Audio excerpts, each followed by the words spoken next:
Então, para começar o nosso tema, vamos verificar a importância da comunicação através desse vídeo.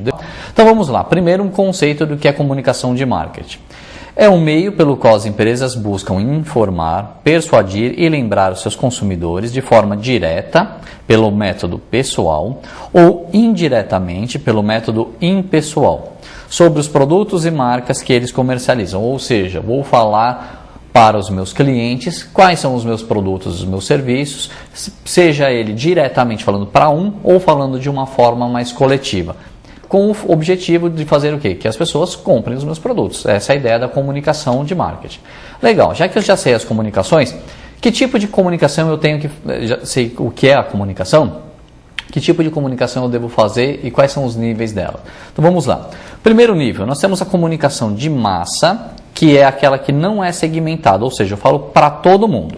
Depois eu tenho uma chamada comunicação de multidão, onde eu falo apenas para um fluxo de pessoas. Por exemplo, uma comunicação feita no aeroporto. Eu estou falando para aquele fluxo de pessoas que estão ali através de um outdoor.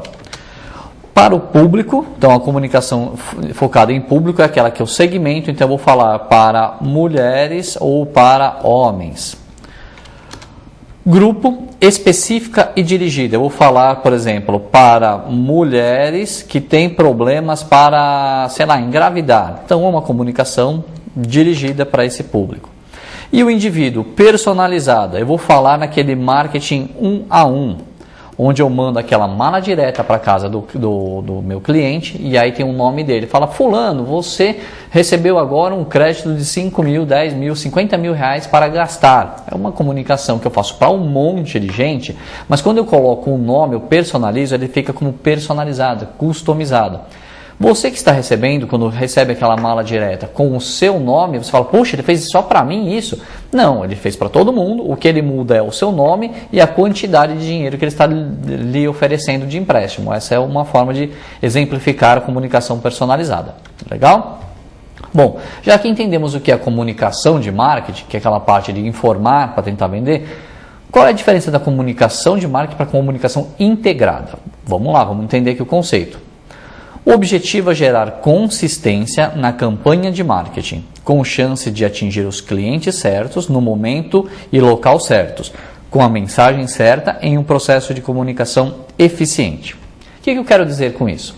Quando eu fizer a comunicação integrada de marketing, eu tenho que fazer num formato com uma integração com outras coisas que eu já estou fazendo. Quando eu só faço uma comunicação, eu devo também, por regra, já saber que eu tenho que fazer ela de forma integrada. Mas aqueles que não conhecem a comunicação integrada de marketing, fazem uma comunicação, por exemplo, eu faço um pôster para uma empresa e aí faço um pôster na cor azul, no outro amarelo, no outro vermelho e mudo cores de logomarca, com tipos de letras que tem lá. Todas essas características que eu vou colocando ali, eu perco o padrão de identidade visual e aí ela acaba não tendo uma integração. Se eu transmitir uma mensagem em um folder e num pôster uma outra coisa, eu perco a integração. Então quem faz a comunicação normalmente já trabalha de forma integrada, a não ser quando você vai pegar aquelas pequenas empresas que nunca fez nenhum tipo de comunicação e pede para fazer um banner lá na frente da fachada. O que ele faz? Faz um banner e manda a foto do filho junto lá do banner. Então lá tem rei do não sei das quantas e põe o nome do Pedrinho, e põe lá a foto do Pedrinho, Joãozinho, Mariazinha, e põe a foto da criança lá. Não é uma coisa muito legal, mas a pessoa quer mostrar o filho para o mundo e acaba colocando a foto do filho, não vai agregar valor nas suas vendas. Por que você tem uma criança? A não ser que você trabalhasse em um produto infantil, né? Um produto que tivesse alguma relação, seria legal, mas se não, a foto do filho ali não vai mudar nada, não vai acrescentar nada. É mais para o ego do dono do que para vender mesmo. Então você tem que aprender a fazer uma comunicação que tenha foco do teu público, de acordo com aquilo que ele espera ali, tá bom? Como a gente elabora uma comunicação? Nós temos alguns processos. Vamos passar por esses processos para entender, porque parece simples, né? Só ir lá e escrever. É a mesma forma de você fazer uma redação. Você tem que ter uma etapa, um passo a passo. Então a comunicação funciona desta maneira. Vamos lá. Primeiro, eu faço uma análise situacional, ou seja, eu verifico se eu tenho um problema ou uma oportunidade para fazer uma comunicação. Depois, eu defino meus objetivos. O que eu quero fazer para resolver este problema ou atender essa oportunidade? Eu vou querer criar uma marca, criar alguma coisa que as pessoas lembrem, motivar, para informar, enfim, vou procurar um objetivo da minha comunicação. Depois eu vou fazer a estratégia. O que eu quero dizer? Depois, como eu vou dizer isso? Depois, para quem que eu vou dizer isso? Depois eu vou estabelecer quanto vai custar isto. Aí eu verifico se os canais de comunicação que eu quero, aqui eu estabelecer orçamento, não preciso saber o preço, eu tenho que saber qual é a minha verba disponível. Então aqui eu posso ter R$100, tá? Simples, nos meus canais de comunicação, quando eu for escolher aqui a forma pessoal ou não pessoal, eu vou ver se isto aqui atende a minha verba. Integração, vou fazer a integração entre os elementos, como eu falei para vocês, cores, frases, até mesmo o objetivo da minha comunicação tem que estar relacionado. E aí eu faço a avaliação de resultados. Este é o passo a passo para a gente fazer uma comunicação legal. Aqui, em cada uma dessas estratégias, como tem a estratégia da mensagem, o que você vai dizer, como dizer, para quem dizer, isso é uma grande diferença, né? Esta é uma diferença gigante numa comunicação. Então, o processo, a elaboração todo mundo tem. Agora, a diferença está nas suas estratégias de como transmitir essa mensagem. Esta é a forma que você tem que trabalhar e pensar de que maneira vocês vão fazer. Isso é particular, isso depende da empresa, depende do mercado, do cliente, depende de um monte de situações aí. Bom, o que nós temos que lembrar da comunicação? Isso aqui, dá uma olhada. Eu tenho os elementos do processo de comunicação. Então, eu tenho aqui o emissor e o receptor, ou seja, quem vai enviar a comunicação e quem vai receber a comunicação. E aqui no meio, a mensagem. Sendo assim, o que eu vou fazer? Eu tenho que transmitir essa comunicação para este cara. Logo, a minha mensagem ela é codificada. O tipo de mensagem, o meio de comunicação que eu estou utilizando é e aí o meu receptor vai decodificar o que eu escrevi. Então, por exemplo, eu estou mandando uma carta para alguém, aqui eu estou codificando em forma de papel e letras. A pessoa que está recebendo, ela tem que estar apta a pegar este papel e conseguir interpretar o que está escrito. Se eu escrevi no idioma dela e com uma caligrafia adequada, ele vai conseguir interpretar. Porém, nesta carta que eu mandei para ele, haviam ruídos. O que eram esses ruídos? Olha, eu mandei essa carta escaneada para ele e ela não estava de forma legível. O que aconteceu? Haviam ruídos, então as pessoas não conseguiram interpretar. Se eu vou transmitir essa mensagem para vocês e a mensagem que começa a falhar, aí eu passo a informação para vocês e aí imagine que de repente eu estou falando e corta, fica falhando, vocês não entendem. Tá ruim, né? Então, eu fiz propósito, não é falha de sistema não, fiz de propósito aqui. Então, o que acontece? Vai dar uma impressão de uma imagem, uma mensagem transmitida com ruídos, que você não vai interpretá-la. Então, é importante verificar quais são os ruídos e eliminá-los, senão você não vai interpretá-la legal, tá?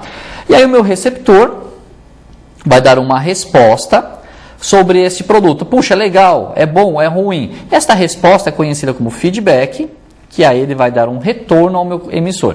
A resposta de, puxa, é bom, é ruim ou é legal, não necessariamente chega ao emissor. Só depois que eu vou para o feedback que ela vem para o emissor. De repente essa resposta, puxa, é legal e eu não compro, fica lá parada.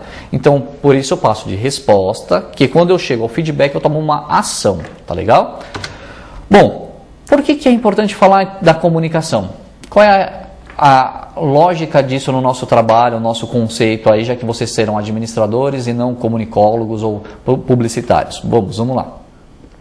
Se eu não entender de comunicação, não entender para que ela serve, como ela deve ser feita, alguém que vai fazer a comunicação para você na empresa pode te trazer algo que não seja adequado com aquilo que você quer transmitir. Então é importante que vocês saibam o que é esse material, saibam um pouco dele, conheçam para poder discutir e aí quando alguém trouxer alguma coisa para vocês terem interpretação e saber selecionar, porque vocês são responsáveis pelo menos pelo que vai pelo ar. Olha, isso aqui foi assinado pela agência, está autorizado, tá. E aí, a hora que sai lá, o dono da empresa chega e fala, você está louco, você está falando uma coisa que eu não pedi. Então é bom vocês conhecerem.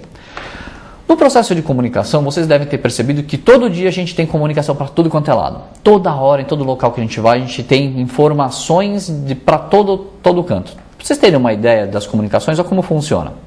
Nós temos a atenção seletiva no mercado hoje, que é assim, nós temos aproximadamente 1.200 mensagens transmitidas para nós diariamente. 80 delas são percebidas e apenas 12 são captadas. Aí nós temos a distorção seletiva. O que é essa distorção seletiva? Nós vamos ajustar ao sistema de crenças, ou seja, eu vou pegar dessas que foram captadas, dessas 12, e vou verificar de acordo com a minha crença o que eu acho daquilo. E aí vou selecionar e vou ver o que é para mim importante. E aí eu tenho a retenção. O que será essa retenção? É a parte na qual eu armazeno na minha mente. Então, eu armazeno pela intensidade de repetição ou pela qualidade do material. E aí as pessoas vão lembrar. Gente, quantos comerciais vocês lembram de ter visto hoje? Puxa, não sei, nem se viu comercial. Quantos outdoors você lembra de ter visto hoje? Que marca e que frase que tinha no outdoor que te chamaram a atenção? Vocês vão procurar essas informações. Só aquelas que são necessárias para você. De repente, hoje você está querendo comprar um carro. Então, tudo que você viu de carro te chamou a atenção. Se você hoje está querendo ir para um hotel, tudo que tem de hotel te chamou a atenção. Ou aquelas que te chamaram mais atenção por algum motivo. Porque é engraçado, porque tinha um ator, uma atriz, alguma coisa que para você foi muito legal. Lembre-se que, como eu falei para vocês, quando nós estamos falando aqui do processo de comunicação nos 4 Ps, nós estamos trabalhando o P de promoção. Ou seja, promover. E este P de promover tem que ter relação aos demais P's, senão não vai funcionar a sua comunicação. Portanto, a mensagem requer um emissor e um receptor. A comunicação não é o que se diz, mas sim o que se é percebido. Uma pesquisa mostra que o receptor e o emissor estão unidos. Porém, sem pesquisar a cabeça do receptor, fica impossível a adequação da linguagem. Se eu não souber quem é este cara, como que eu vou fazer alguma comunicação? Por isso eu preciso de pesquisa, eu tenho que entender quem é esse cara. Senão, não funciona a minha comunicação.